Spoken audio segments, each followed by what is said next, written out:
NSA Ajit Doval चीन में, विदेश मंत्री एस जयशंकर रूस में और commerce minister Piyush Goyal Japan में। क्या ये सिर्फ 3 अलग अलग सरकारी यात्राएं हैं? क्या ये सिर्फ संयोग है या दिल्ली से चल रहा कोई बड़ा डिप्लोमेटिक डिजाइन है? इसका जवाब आने वाले महीनों में शायद और साफ आपको दिखाई देगा। इसे आसान भाषा में कहें तो भारत ये साफ कह रहा है कि दोस्ती सबसे, लेकिन फैसला अपने नेशनल इंटरेस्ट के हिसाब से।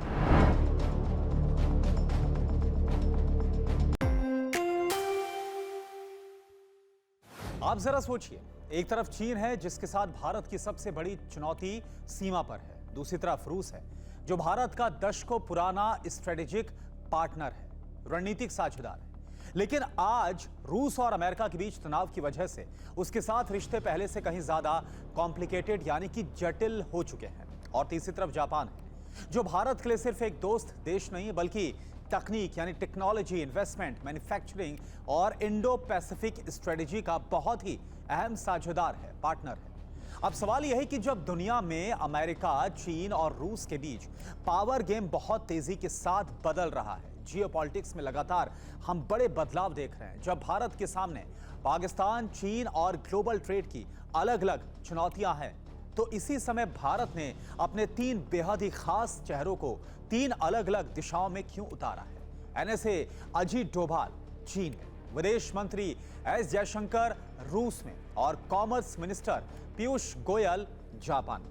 क्या ये सिर्फ 3 अलग अलग सरकारी यात्राएं हैं या दिल्ली से एक बहुत ही बड़ी रणनीति, स्ट्रेटेजी के 3 अलग अलग हिस्से एग्जीक्यूट किए जा रहे हैं? और सबसे बड़ा सवाल, क्या प्रधानमंत्री नरेंद्र मोदी की फॉरेन पॉलिसी अब सिर्फ एक देश के साथ पार्टनरशिप बनाने की नहीं है, बल्कि एक साथ कई पावर सेंटर्स को बैलेंस करने की यानी कि साधने की जो रणनीति है वो साफ तौर पर नजर आ रही है? क्योंकि अगर इन 3 यात्राओं को अलग अलग देखेंगे तो 3 खबरें आपको दिखाई देंगी, लेकिन अगर इन्हें आप एक साथ जोड़ करके अगर आप देखेंगे, क्लब करके देखेंगे, तो एक बड़ी कहानी, एक बड़ा पर्सपेक्टिव आपके सामने आता है। और इस कहानी को समझने के लिए सबसे पहले चीन चलते हैं। जी हां, पहला पड़ाव क्या है? चीन, जहां पर अजीत डोभाल पहुंचे हुए हैं 24 अगस्त 2026। जी हां, भारत के national security advisor Ajit Doval चीन पहुंचे हुए हैं। यहां पर कोई सामान्य डिप्लोमेटिक विजिट नहीं है। ये डोभाल चीन के फॉरेन मिनिस्टर वांग यी के साथ Bharat China special representative mechanism की 25वीं राउंड की बातचीत में हिस्सा ले रहे हैं। और इस बातचीत का सबसे बड़ा और अहम मुद्दा क्या है? सीमा। जी हां, यानी वो मुद्दा जिसने पिछले कुछ सालों में भारत चीन रिश्तों को सबसे ज्यादा प्रभावित किया है। और इस बातचीत का टाइमिंग भी बहुत अहम है क्योंकि आगे अगले महीने ब्रिक्स समिट का बड़ा डिप्लोमेटिक मूवमेंट आने वाला है और चीन के राष्ट्रपति शी जिनपिंग की भारत यात्रा की संभावना के बीच दोनों देशों के बीच बातचीत को आगे बढ़ाने की कोशिश हो रही है। और अगर वाकई में शी जिनपिंग आते हैं तो गलवान के बाद यह पहली बार ऐसा होगा जब चीनी राष्ट्रपति भारत आएंगे।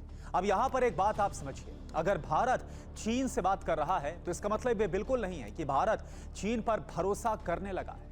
असल में डिप्लोमेसी का मतलब ही यही होता है, जिस देश से डिसएग्रीमेंट सबसे ज्यादा होता है उससे कम्युनिकेशन बंद बिल्कुल नहीं करना है।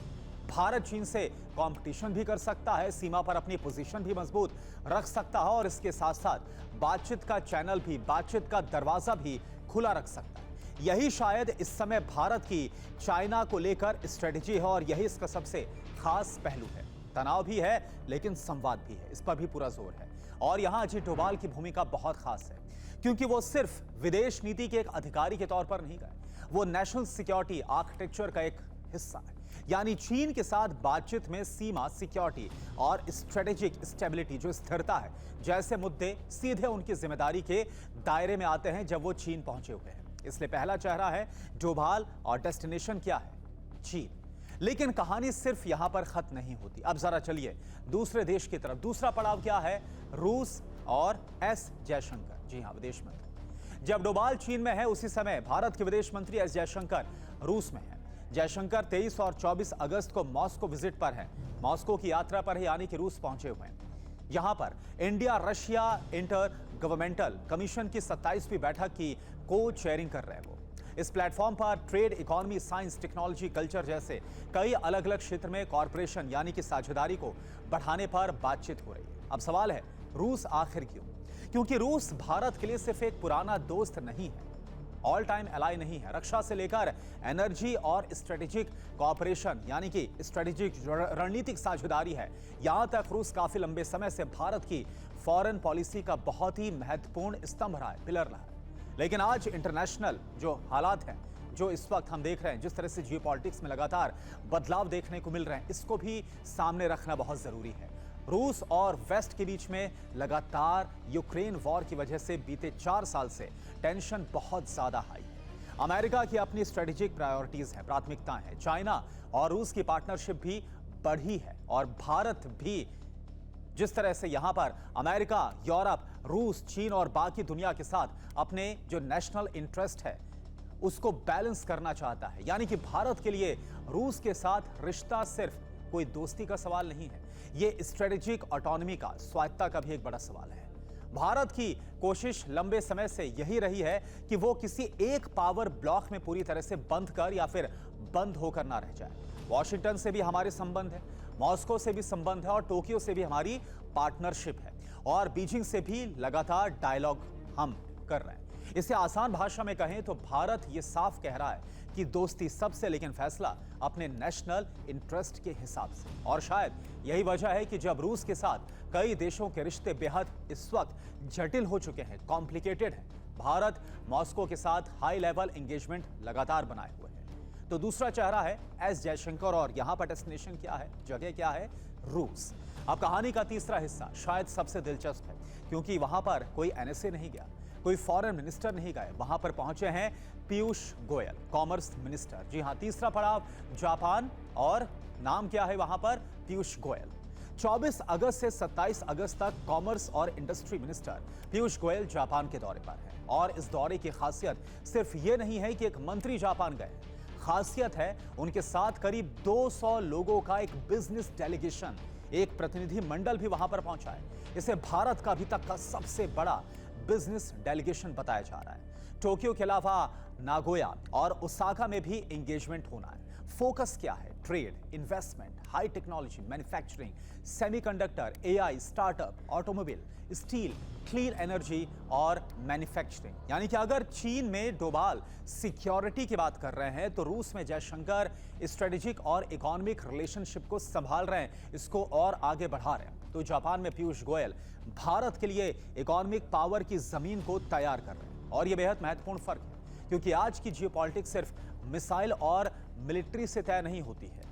आज जियोपॉलिटिक्स में सेमीकंडक्टर भी एक बड़ा हथियार है, सप्लाई चेन भी स्ट्रेटेजिक एसेट है, तकनीक भी एक पावर है, और इसमें जो इन्वेस्टमेंट है वो भी फॉरेन पॉलिसी का एक बड़ा हिस्सा है। भारत अगर चीन पर अपनी मैन्युफैक्चरिंग डिपेंडेंसी कम करना चाहता है तो उसे जो दूसरे ऑल्टरनेट्स हैं, सप्लाई चेन है, वो उसको चाहिए। और जापान इस कहानी में बहुत ज्यादा अहम रोल निभा सकता है, अहम पार्टनर साबित हो सकता है।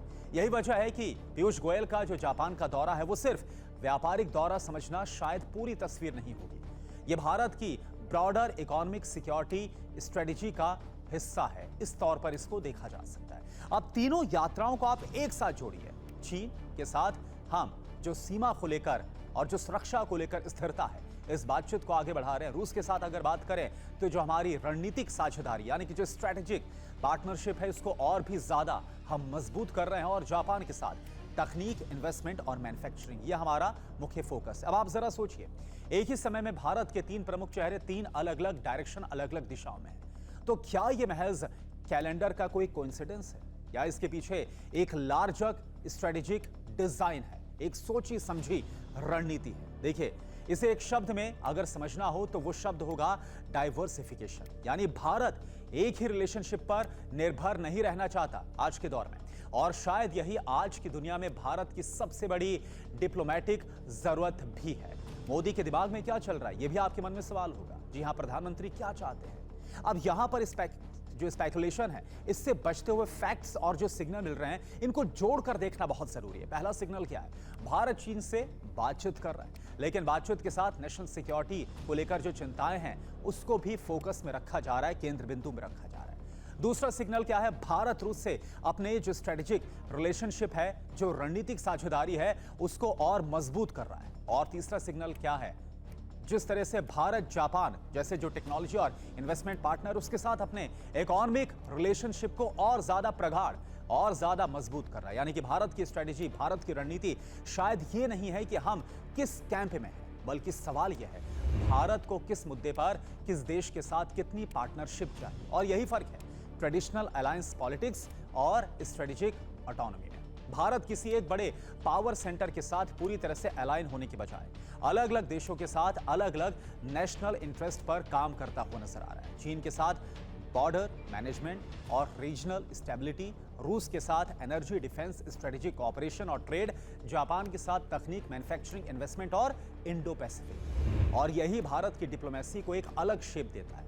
लेकिन असली चैलेंज क्या है? ये स्ट्रेटेजी सुनने में बहुत पावरफुल लगती है, लेकिन इसे एग्जीक्यूट करना, इसका क्रियान्वयन इतना आसान भी नहीं है, क्योंकि भारत को एक साथ कई विरोधाभासी जो रिलेशनशिप हैं, जो रिश्ते हैं, उनको मैनेज भी करना पड़ रहा है। उदाहरण आप देखिए, एग्जाम्पल क्या है? जापान और चीन के बीच स्ट्रेटेजिक कंपटीशन है, भारत और चीन के बीच बॉर्डर डिस्प्यूट है, सीमा विवाद है, रूस के अमेरिका और पश्चिमी देशों के साथ तनाव है, और ये तनाव बीते 4 साल में अपने चरम पर पहुंचता हुआ नजर आ रहा है। और भारत के अमेरिका के साथ अपने स्ट्रेटेजिक इंटरेस्ट है, यानी भारत को एक ऐसी डिप्लोमेटिक टाइट रोप, एक ऐसी रस्सी पर चलना पड़ रहा है जहां पर एक तरफ पार्टनरशिप बढ़ानी और दूसरी तरफ किसी एक देश को इतना भी स्पेस नहीं देना है कि भारत की स्ट्रेटेजिक ऑटोनॉमी कमजोर हो जाए। इसलिए आज की इंडियन डिप्लोमेसी का असली टेस्ट यही है, क्या भारत सबके साथ संबंध रखकर भी अपने फैसले खुद ले सकता है? अगर जवाब हां है तो ये भारत के लिए बहुत बड़ी स्ट्रेटेजिक एडवांटेज हो सकता है। अंतिम सवाल, तो रूस, चीन और जापान में ये 3 भारतीय कमांडर्स, जो भारतीय कमांडर हैं, वो कर क्या रहे हैं? डोभाल चीन में शायद ये सुनिश्चित करने की कोशिश कर रहे हैं कि जो कंपटीशन है इसके बावजूद डायलॉग और बॉर्डर मैनेजमेंट का चैनल खुला रखा जाए। जयशंकर रूस में भारत के सबसे पुराने स्ट्रेटेजिक रिलेशनशिप में से एक को बदलती ग्लोबल पॉलिटिक्स के बीच और मजबूती देने की कोशिश कर रहे हैं। और पीयूष गोयल जापान में उस इकोनॉमिक फाउंडेशन को मजबूत करने निकले हैं जिसमें इन्वेस्टमेंट, तकनीक और मैन्युफैक्चरिंग भारत की फ्यूचर ग्रोथ का हिस्सा बने। तीनों को एक साथ देखें तो एक तस्वीर बनती है, चीन से सीमा सुरक्षा स्थिरता, रूस से रणनीतिक गहराई, जापान से तकनीक और पूंजी, और इन सब के बीच भारत का अपना लक्ष्य किसी एक कैंप का हिस्सा बनने के बजाय अपने नेशनल इंटरेस्ट के हिसाब से हर बड़े पावर सेंटर से रिलेशनशिप को मैनेज करना। इसलिए अगली बार जब कभी आप ऐसी हेडलाइन या खबर देखिए कि डोभाल चीन पहुंचे या जयशंकर रूस पहुंचे या पीयूष गोयल जापान पहुंचे, तो इन्हें 3 अलग अलग खबर के तौर पर आप मत समझिए। इन तीनों को एक साथ देखिए, एक फ्रेम में आप रखिए, क्योंकि शायद असली कहानी यात्राओं की नहीं है, असली कहानी उस डिप्लोमेटिक आर्किटेक्चर की है जिसमें भारत एक साथ 3 दिशाओं में अपने स्ट्रेटेजिक इंटरेस्ट को आगे बढ़ाने की कोशिश कर रहा है। और सबसे बड़ा सवाल अभी भी यही है, क्या ये सिर्फ संयोग है या दिल्ली से चल रहा कोई बड़ा डिप्लोमेटिक डिजाइन है? इसका जवाब आने वाले महीनों में शायद और साफ आपको दिखाई देगा।